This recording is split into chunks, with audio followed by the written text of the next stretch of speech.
നമസ്കാരം. ആസാദി വാർത്തയുടെ നൈറ്റ് എഡിഷനിലേക്ക് സ്വാഗതം. നോക്കാം ഇന്നത്തെ പ്രധാനപ്പെട്ട വിശേഷങ്ങൾ. വ്യോമാതിർത്തി അടച്ചതോടെ 3400 വിമാനങ്ങൾ റദ്ദാക്കി. ലക്ഷക്കണക്കിന് യാത്രക്കാർ കുടുങ്ങി. നാട്ടിലെത്തിക്കാൻ പ്രത്യേക വിമാനങ്ങൾ പുറപ്പെട്ടു.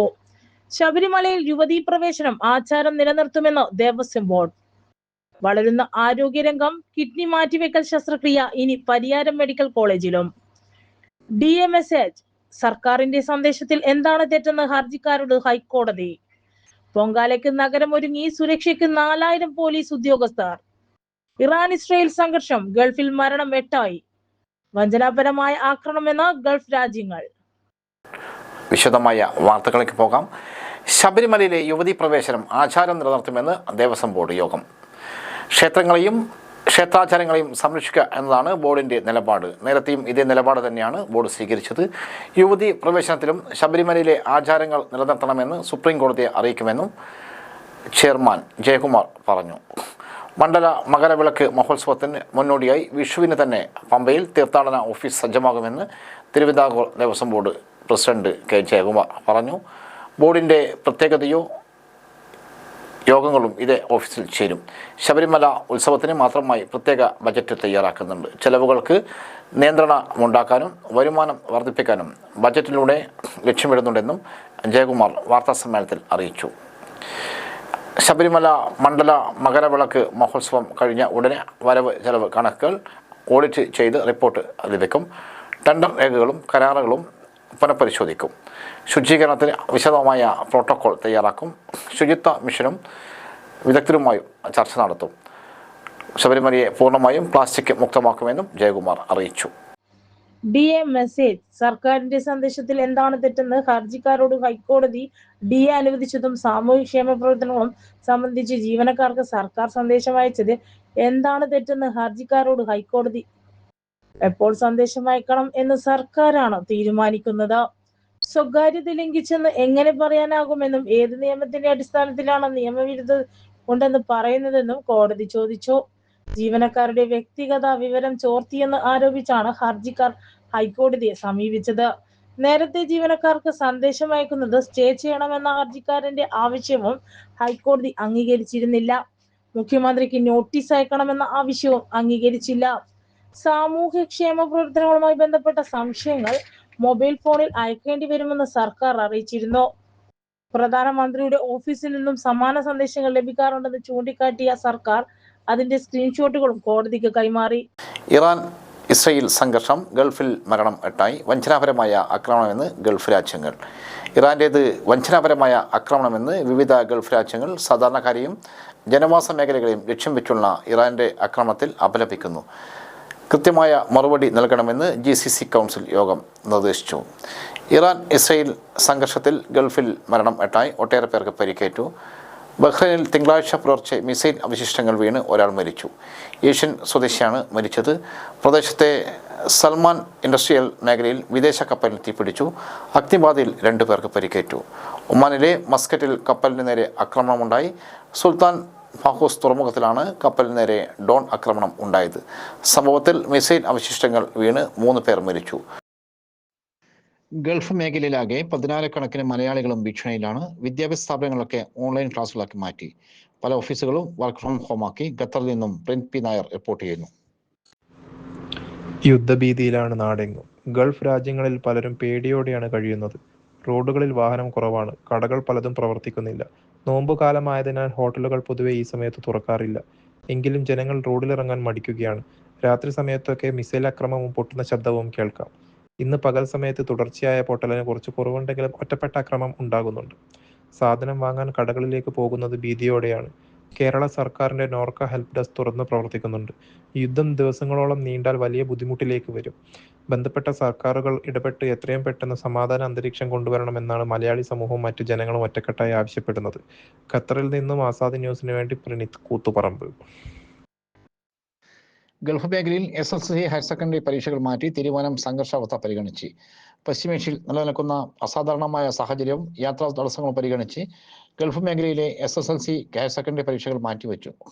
മാർച്ച് 5 നടക്കേണ്ടിയിരുന്ന SSLC പരീക്ഷയും മാർച്ച് 5, 6, 7 തീയതികളിൽ നിശ്ചയിച്ചിരുന്ന ഹയർ സെക്കൻഡറി പരീക്ഷകളുമാണ് മാറ്റിയതെന്ന് വിദ്യാഭ്യാസ മന്ത്രി വി. ശിവൻകുട്ടി അറിയിച്ചു.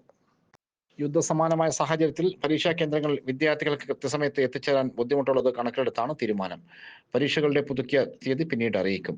യാത്രാ തടസ്സമോ മറ്റ് സാങ്കേതിക കാരണങ്ങളോ മൂലം പരീക്ഷ എഴുതാൻ കഴിയാത്ത വിദ്യാർത്ഥികൾ സ്കൂൾ പ്രധാനാധ്യാപകർ വഴി പൊതുവിദ്യാഭ്യാസ ഡയറക്ടർക്ക് അപേക്ഷ നൽകണം. ഇത്തരം അപേക്ഷകൾ പരിഗണിച്ച് വിദ്യാർത്ഥികൾക്ക് ഉപരിപഠനത്തിന് തടസ്സമില്ലാത്ത വിധം അനുകൂലമായ സാഹചര്യം ഒരുക്കുമെന്ന് മന്ത്രി ഉറപ്പു നൽകി. അപ്രതീക്ഷിതമായ ഇത്തരം മാറ്റങ്ങളിൽ വിദ്യാർത്ഥികളോ രക്ഷിതാക്കളോ പരിഭ്രാന്തരാകേണ്ടതിലും സർക്കാർ ഒപ്പമുണ്ടെന്നും മന്ത്രി അറിയിച്ചു. കേരളത്തിലെ പരീക്ഷാ തീയതികളിൽ മാറ്റമുണ്ടാകില്ല. ഇറാൻ ഇസ്രായേൽ സംഘർഷം പ്രവാസികൾക്കായി നോർക്ക കൺട്രോൾ റൂമുകൾ സജ്ജം. ഇറാൻ ഇസ്രായേൽ സംഘർഷം പശ്ചിമേഷ്യയിൽ തുടരുന്ന സാഹചര്യത്തിൽ പ്രവാസികളുടെയും വിദേശയാത്രികരുടെയും സുരക്ഷ മുൻനിർത്തി നോർക്ക റൂട്ട്സ് വിപുലമായ സജ്ജീകരണങ്ങൾ ഏർപ്പെടുത്തി നോർക്ക സെന്ററിൽ ചേർന്ന അവലോകന യോഗത്തിലാണ് തീരുമാനങ്ങൾ. Norka central resident vice chairman P Sreeramakrishnan നേതൃത്വത്തിൽ ചേർന്ന അവലോകന യോഗം നിലവിലെ സാഹചര്യം വിലയിരുത്തി. ഇതിന്റെ ഭാഗമായി വിവിധ ഗൾഫ് രാജ്യങ്ങളിൽ പ്രത്യേക റീജിയണൽ വിജിലൻസ് കോർഡിനേഷൻ ടീമുകളും സഹായം എത്തിക്കുന്നതിനായി നോർക്ക കൂട്ടായ്മകളും രൂപീകരിച്ചു. ലോ കേരള സഭാംഗങ്ങൾ, എംബസി വൾണ്ടർമാർ, അംഗീകൃത പ്രവാസ സംഘടനകൾ എന്നിവർ ഈ കൂട്ടായ്മകളിൽ അംഗങ്ങളായിരിക്കും. നോർക്ക സെന്ററിൽ രാത്രി 10 മണിക്ക് വരെ പ്രവർത്തിക്കുന്ന കൺട്രോൾ റൂം സജ്ജമാക്കി. കൂടാതെ ഡൽഹി കേരള ഹൗസിലും 24 മണിക്കൂർ ഹെൽപ്പ് ഡെസ്ക് പ്രവർത്തിക്കുന്നുണ്ട്. യുദ്ധസമാനമായ സാഹചര്യത്തിൽ ആശങ്കയിലുള്ള പ്രവാസികൾക്കും കുടുംബങ്ങൾക്കും മാനസിക പിന്തുണ നൽകാൻ ടെലി മനസ് വഴി 24 മണിക്കൂർ സൗജന്യ കൗൺസിലിംഗ് ലഭ്യമാണ്. ഫോൺ 91 471 243 0001.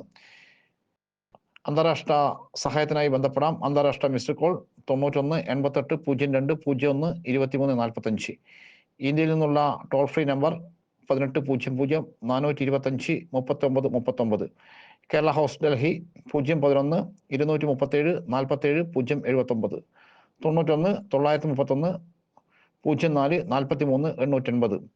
കേന്ദ്ര വിദേശകാര്യ മന്ത്രാലയവും ഇന്ത്യൻ മിഷനുകളും ചേർന്ന് പ്രവാസികളുടെ സുരക്ഷ ഉറപ്പാക്കാനുള്ള ഏകോപന പ്രവർത്തനങ്ങൾ നോർക്ക തുടരുകയാണ്.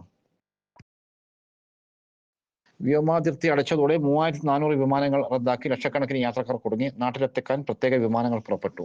ഗൾഫ് രാജ്യങ്ങളുടെ വ്യോമാതിർത്തികൾ അടച്ചിട്ടിരിക്കുന്നതിനാൽ 3400-ലധികം വിമാനങ്ങൾ റദ്ദാക്കി. ഗൾഫ് മേഖലയിലുടനീളം ഏകദേശം 3 ലക്ഷത്തോളം ആളുകൾ കുടുങ്ങിക്കിടക്കുന്നുണ്ടെന്നാണ് കണക്കാക്കുന്നത്. ഇവരെ ഒഴിപ്പിക്കുന്നതിനും ആവശ്യമായ സഹായത്തിനുമായി UK പ്രത്യേക സംഘങ്ങളെ അയച്ചതായാണ് റിപ്പോർട്ട്. ആക്രമണം നടന്ന ആദ്യ ദിനങ്ങളിൽ 3400-ലധികം വിമാനങ്ങൾ റദ്ദാക്കിയിരുന്നു. ദുബായ് ഇന്റർനാഷണൽ, ഷാർജ, അബുദാബി, ദോഹയിലെ ഹമദ് ഇന്റർനാഷണൽ എയർപോർട്ട് എന്നിവയുൾപ്പെടെ പ്രധാന പ്രാദേശിക വിമാനത്താവളങ്ങൾ പ്രവർത്തനം നിർത്തിവെച്ചു. മേഖലയിലുടനീളമാണ് 6 പ്രധാന വിമാനത്താവളങ്ങൾ അടച്ചുപൂട്ടി. UAE വിമാനത്താവളത്തിൽ കുടുങ്ങിയവരെ നാട്ടിലെത്തിക്കാൻ പ്രത്യേക വിമാനങ്ങൾ പുറപ്പെട്ടു. ഇന്ത്യയിൽ നിന്നുള്ള പ്രത്യേക വിമാനങ്ങളാണ് പുറപ്പെട്ടത്. അബുദാബിയിൽ നിന്ന് മുംബൈയിലേക്കുള്ള ഇത്തിഹാദ് വിമാനം യാത്ര തിരിച്ചു. കൊച്ചിയിലേക്കും സർവീസ് ഉണ്ടാകും. തലശ്ശേരി ജനറൽ ആശുപത്രി അത്യാഹിത വിഭാഗം നാടിന് സമർപ്പിച്ചു. തലശ്ശേരി ജനറൽ ആശുപത്രിയിൽ ആധുനിക രീതിയിൽ സജ്ജീകരിച്ച അത്യാഹിത വിഭാഗം നിയമസഭാ സ്പീക്കർ അഡ്വക്കേറ്റ് എൻ ഷംസീർ നാടിന് സമർപ്പിച്ചു. കേരളത്തിന്റെ ആരോഗ്യരംഗം ലോകത്തിന് മാതൃകയായി കുതിച്ചുയരുമ്പോൾ ചില ഒറ്റപ്പെട്ട സംഭവങ്ങൾ പർവ്വതീകരിച്ചു കാണിച്ചു ആരോഗ്യ മേഖലയാകെ പരാജയമെന്നാണ് സ്ഥാപിച്ചെടുക്കാൻ ദൃശ്യമാധ്യമങ്ങൾ ശ്രമിക്കുകയെന്ന് സ്പീക്കർ പറഞ്ഞു. പണത്തിന്റെ തൂക്കത്തിനനുസരിച്ച് ചികിത്സ നൽകുന്ന സ്വകാര്യ ആശുപത്രിക്ക് വേണ്ടി സാധാരണക്കാർ ആശ്രയിക്കുന്ന പൊതുജനാരോഗ്യ മേഖലയെ തകർക്കാനാണ് മാധ്യമങ്ങൾ ശ്രമിക്കുന്നതെന്നും സ്പീക്കർ പറഞ്ഞു. 2028 ആകുമ്പോഴേക്കും തലശ്ശേരി ജനറൽ ആശുപത്രി കെട്ടിടം കണ്ടിക്കലിലേക്ക് മാറ്റി സ്ഥാപിക്കും. അമ്മയും കുഞ്ഞും ആശുപത്രി പ്രവർത്തന സജ്ജമാവുന്നതോടെ കണ്ടിക്കൽ തലശ്ശേരിയുടെ മെഡിക്കൽ ഹബ്ബായി മാറുമെന്ന് സ്പീക്കർ പറഞ്ഞു. വൻകിട സ്വകാര്യ ആശുപത്രികളെ വെല്ലുന്ന സൗകര്യങ്ങളുമായി അത്യാധുനിക ഉപകരണങ്ങളും ജീവൻ രക്ഷാ സംവിധാനങ്ങളുമായാണ് അത്യാഹിത വിഭാഗം ഒരുക്കിയത്. Admission counter, reception, police head post ഉൾപ്പെടെയുള്ള സംവിധാനങ്ങൾ കാഷ്വാലിറ്റിയോട് അനുബന്ധിച്ചിട്ടുണ്ട്. എമർജൻസി വിഭാഗത്തിൽ ട്രയേജ് സിസ്റ്റവും ഏർപ്പെടുത്തിയിട്ടുണ്ട്. രോഗികളുടെ അവസ്ഥ കണക്കിലെടുത്ത് റെഡ്, യെല്ലോ, ഗ്രീൻ നിറത്തിൽ അത്യാഹിത വിഭാഗത്തെ തരംതിരിച്ചിട്ടുണ്ട്. അതീവ സോണിലേക്ക് മാറ്റും. ഇവിടെ 4 ബെഡും വെന്റിലേറ്ററും ഓക്സിജൻ സംവിധാനവും ഉണ്ട്. യെല്ലോ സോണിൽ 5-ഉം ഗ്രീൻ സോണിൽ 6 ബെഡുകളാണുള്ളത്. കുട്ടികളുടെ പരിചരണത്തിനുള്ള ബെഡും ഉണ്ട്.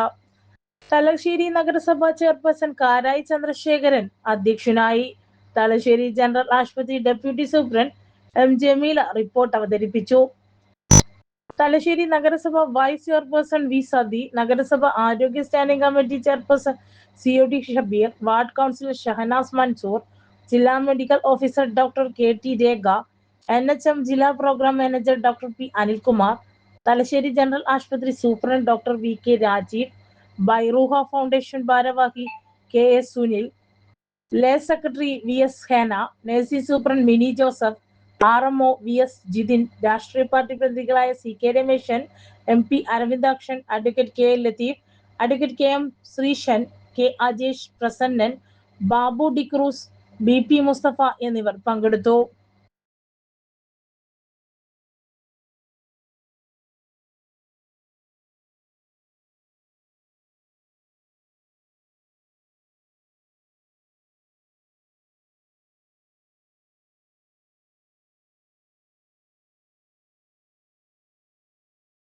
ആയിരക്കണക്കിന് വിശ്വാസികൾ എത്തുന്ന ആറ്റുകാൽ പൊങ്കാലയ്ക്ക് ഒരുങ്ങി തലസ്ഥാനം.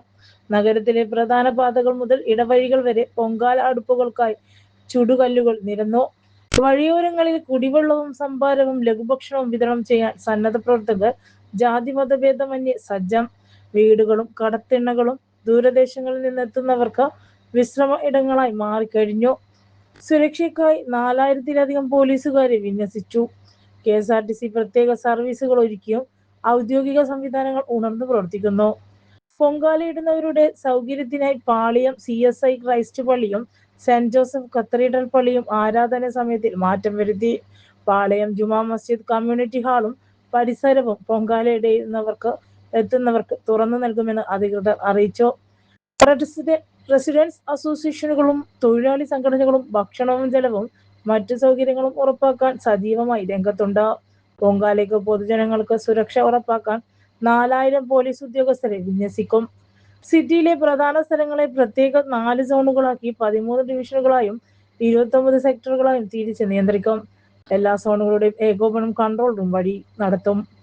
സിറ്റി പോലീസ് കമ്മീഷണർ K കാർത്തികിന്റെ നേതൃത്വത്തിലാണ് ക്രമീകരണങ്ങൾ. ആറ്റുകാൽ, പാടശ്ശേരി, ഈസ്റ്റ് ഫോർട്ട്, തമ്പാനൂർ എന്നിവിടങ്ങളിൽ 24 മണിക്കൂറും പ്രവർത്തിക്കുന്ന പോലീസ് കൺട്രോൾ റൂമുകൾ പ്രവർത്തനം തുടങ്ങി.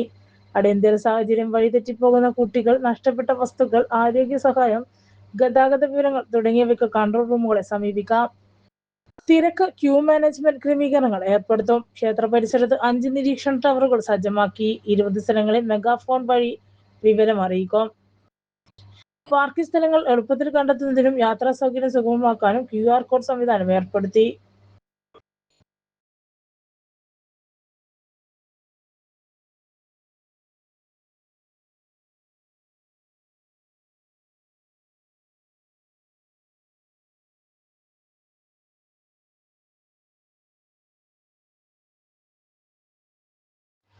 ചുണ്ടങ്ങാപ്പൊയിൽ ഗവൺമെന്റ് ഹയർ സെക്കൻഡറി സ്കൂളിൽ ലാബ് സമുച്ചയം. ചുണ്ടങ്ങാപ്പൊയിൽ ഗവൺമെന്റ് ഹയർ സെക്കൻഡറി സ്കൂളിൽ നിർമ്മിച്ച ലാബ് സമുച്ചയം പൊതുവിദ്യാഭ്യാസ തൊഴിൽ വകുപ്പ് മന്ത്രി V ശിവൻകുട്ടി ഓൺലൈനായി ഉദ്ഘാടനം നിർവഹിച്ചു. നിയമസഭാ സ്പീക്കർ അഡ്വക്കേറ്റ് N ഷംസീർ അധ്യക്ഷനായി. ശിലാഫലകം അനാച്ഛാദനം ചെയ്തു. സംസ്ഥാന സർക്കാരിന്റെ വാർഷിക പദ്ധതിയിൽ ഉൾപ്പെടുത്തി 2,80,00,000 രൂപ ചെലവിൽ 3 നിലകളിലായാണ് കെട്ടിടം നിർമ്മിച്ചിട്ടുള്ളത്. PWD executive engineer C Savitha report അവതരിപ്പിച്ചു.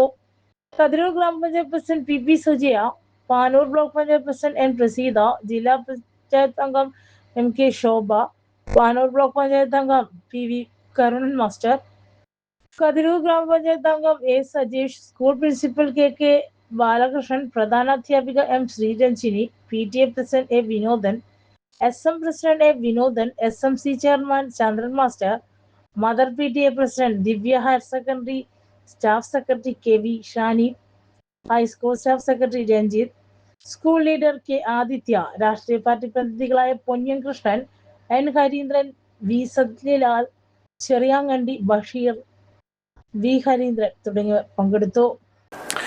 വളരുന്ന ആരോഗ്യരംഗം, കിഡ്നി മാറ്റിവയ്ക്കൽ ശസ്ത്രക്രിയ ഇനി പരിയാരം മെഡിക്കൽ കോളേജിലും. പരിയാരത്തെ കണ്ണൂർ സർക്കാർ മെഡിക്കൽ കോളേജ് ആശുപത്രിയിൽ കിഡ്നി ട്രാൻസ്പ്ലാന്റേഷന് ലൈസൻസ് ലഭിച്ചതായി ആരോഗ്യമന്ത്രി വീണ ജോർജ് അറിയിച്ചു.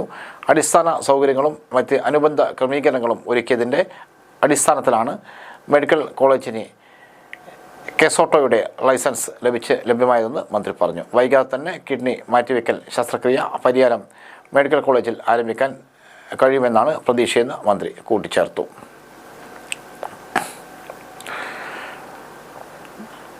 കണ്ണൂർ സബ് രജിസ്ട്രാർ ഓഫീസിന് തറക്കല്ലിട്ടു. കണ്ണൂർ സബ് രജിസ്ട്രാർ ഓഫീസിൻ്റെ പുതിയ കെട്ടിടത്തിന് V ശിവദാസൻ MP തറക്കല്ലിട്ടു. കണ്ണൂർ റെപ്കോ ഓഡിറ്റോറിയത്തിൽ നടന്ന പരിപാടിയിൽ V സുമേഷ് MLA, അധ്യക്ഷനായി. 3 കോടി രൂപ ചെലവിൽ 10,000 ചതുരശ്ര അടി വിസ്തീർണത്തിൽ 3 നിലകളിലായാണ് പുതിയ കെട്ടിടം നിർമ്മിക്കുന്നത്. കണ്ണൂർ 1, കണ്ണൂർ 2, പുഴാതി, പള്ളിക്കുന്ന്, എളയാവൂർ, വലിയന്നൂർ, എടക്കാട് എന്നീ 7 വില്ലേജുകളും, കണ്ണൂർ, കരാർ, ചൊവ്വ, കണ്ണൂർ തുഞ്ചാൽ, കാനത്തൂർ, ചാലാട്, പുഴാതി, പള്ളിക്കുന്ന്, അതിരകം, എളയാവൂർ, കീഴ്ത്തള്ളി, മുണ്ടയാട്, വലിയന്നൂർ, വാരം എന്നിവ ഉൾപ്പെടെ 29 ദേശങ്ങളും സബ് രജിസ്ട്രാർ ഓഫീസിൻ്റെ പരിധിയിൽ വരുന്നുണ്ട്. Kannur corporation councillor E Beena, ഉത്തരമേഖല രജിസ്ട്രേഷൻ DIG ആർ മധു, ജില്ലാ രജിസ്ട്രാർ എ വി സത്യൻ, വിവിധ രാഷ്ട്രീയ പാർട്ടി പ്രതിനിധികളായ V Purushothaman, Vellur Rajan, M Unnikrishnan, PC Ashokan, K Manoj, TC Aneesh, KP Prasad, K Ratheesh, PP Valsalan എന്നിവർ പങ്കെടുത്തു. മട്ടന്നൂരിൽ പഴശ്ശി സ്മൃതി മന്ദിരം നാടിന് സമർപ്പിച്ചു. കേരളത്തിൻ്റെ വീരപുത്രൻ പഴശ്ശിരാജയുടെ സ്മരണകൾ പുതുക്കുന്ന പഴശ്ശി സ്മൃതി മന്ദിരത്തിൻ്റെയും കൾച്ചറൽ സെൻറ്റർ വികസനത്തിൻ്റെയും ഉദ്ഘാടനം പൊതുമരാമത്ത് ടൂറിസം വകുപ്പ് മന്ത്രി അഡ്വക്കേറ്റ് PA മുഹമ്മദ് റിയാസ് ഓൺലൈനായി നിർവഹിച്ചു. KK ശൈല ടീച്ചർ MLA അധ്യക്ഷയായി. മട്ടന്നൂർ നഗരസഭാ ചെയർമാൻ N ഷാജിദ് മുഖ്യ അതിഥിയായി. തലശ്ശേരി പൈതൃക ടൂറിസം പദ്ധതിയുടെ ഭാഗമായി മട്ടന്നൂർ പഴശ്ശിയിൽ 3.57 കോടി രൂപയാണ് നിർമ്മാണത്തിനായി ചെലവഴിച്ചത്. കിഫ്ബിയുടെ ധനസഹായത്തോടെ ടൂറിസം വകുപ്പ് മുഖേന AKIDC ആണ് നിർമ്മാണ നവീകരണ പ്രവർത്തനങ്ങൾ പൂർത്തീകരിച്ചത്. സ്മൃതി മന്ദിരത്തിൻ്റെ പുനരുദ്ധാരണം, കുളം നവീകരണം, പഠിപ്പുരുടെ നിർമ്മാണം എന്നിവയ്ക്ക് പുറമെ 400 പേർക്ക് ഇരിക്കാവുന്ന open air theatre, food court, mural പെയിൻറ്റുകൾ, വൈദ്യുതി വിളക്കുകൾ എന്നീ സൗകര്യങ്ങളും നവീകരണ പ്രവർത്തനങ്ങളിൽ ഉൾപ്പെടുത്തിയിട്ടുണ്ട്.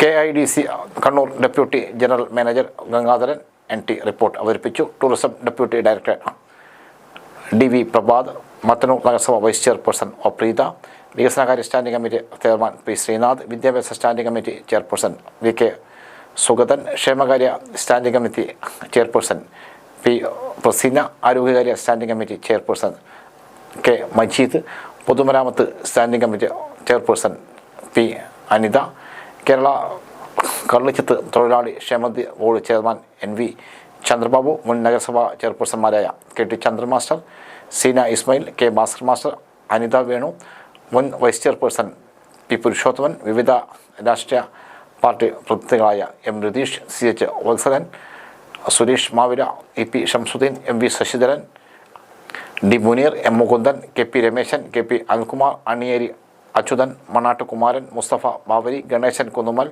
AK സുരേഷ് കുമാർ, ജയപ്രകാശ്, കൃഷ്ണകുമാർ കണ്ണോത്ത് തുടങ്ങിയവർ പങ്കെടുത്തു. കേട്ടറ്റ് ഉയർന്ന യോഗ്യതയുള്ള അധ്യാപകർക്ക് ആശ്വാസവുമായി സർക്കാർ. സംസ്ഥാനത്തെ ദിവസവേതന അധ്യാപകർക്ക് ആശ്വാസമായി സർക്കാർ. കേട്ടറ്റിന് സമാനമായി ഉയർന്ന യോഗ്യതകളുള്ള അധ്യാപകർക്ക് കുടിശ്ശികയുള്ള ദിവസവേതനം നൽകാൻ തീരുമാനമായി. അധ്യാപകരുടെ കേട്ടറ്റ് യോഗ്യതയുമായി നിലനിന്നിരുന്ന ആശങ്കകളിൽ വ്യക്തത വരുത്തിയാണ് പൊതുവിദ്യാഭ്യാസ വകുപ്പ് പുതിയ ഉത്തരവ് പുറപ്പെടുവിച്ചത്. സുപ്രീം കോടതിയുടെ 2025 സെപ്റ്റംബർ 1 വിധി ന്യായത്തിൻ്റെ പശ്ചാത്തലത്തിലാണ് പുതിയ പരിഷ്കാരങ്ങൾ നടപ്പിലാക്കുന്നതെന്ന് വിദ്യാഭ്യാസ മന്ത്രി വി ശിവൻകുട്ടി വാർത്താസമ്മേളനത്തിൽ അറിയിച്ചു. PhD, MPhil, net, set, MD എന്നീ യോഗ്യതയുള്ള അധ്യാപകർക്ക് ഇനി മുതൽ വേതനം ഉറപ്പാക്കും. കേട്ടറ്റ് യോഗ്യതയില്ല എന്ന കാരണത്താൽ 2025 ഒക്ടോബർ 31 വരെയുള്ള കാലയളവിൽ തടഞ്ഞുവെച്ച വേതനമാണ് നൽകുക. ഇക്കാര്യത്തിൽ ഓരോ കേസും പ്രത്യേകം പരിശോധിച്ച് തീരുമാനമെടുക്കുന്നതിന് അനുമതി നൽകിയിട്ടുണ്ട്. അധ്യാപകരുടെ യോഗ്യതാ മാനദണ്ഡങ്ങളിലും ഇളവ് പ്രഖ്യാപിച്ചു. കേട്ടറ്റ് കാറ്റഗറി വിജയിച്ച അധ്യാപകരെ കേട്ടറ്റ് കാറ്റഗറി നേടുന്നതിൽ നിന്നും ഒഴിവാക്കി. ഇതു സംബന്ധിച്ച 2018 മാർച്ച് 9 സർക്കുലർ വ്യവസ്ഥകൾ തുടർന്നും നിലനിൽക്കുന്നതാണ്. നിലവിലെ നിർദ്ദേശങ്ങൾ സുപ്രീം കോടതിയിൽ സർക്കാർ സമർപ്പിച്ചിട്ടുള്ള റിവ്യൂ പെറ്റീഷനിലെ അന്തിമ തീരുമാനത്തിന് വിധേയമായിരിക്കും. അധ്യാപകരുടെ സേവന വേതന വ്യവസ്ഥകൾ മെച്ചപ്പെടുത്തുന്നതിനും നിയമപരമായ തടസ്സങ്ങൾ നീക്കി അർഹമായ ആനുകൂല്യങ്ങൾ ലഭ്യമാക്കുന്നതിനും സർക്കാർ പ്രതിജ്ഞാബദ്ധമാണെന്നും മന്ത്രി വ്യക്തമാക്കി. ഇതോടെ ഇന്നത്തെ ആസാദി വാർത്തകൾ സമാപിക്കുന്നു. വീണ്ടും നാളെ കാണാം. നന്ദി, നമസ്കാരം.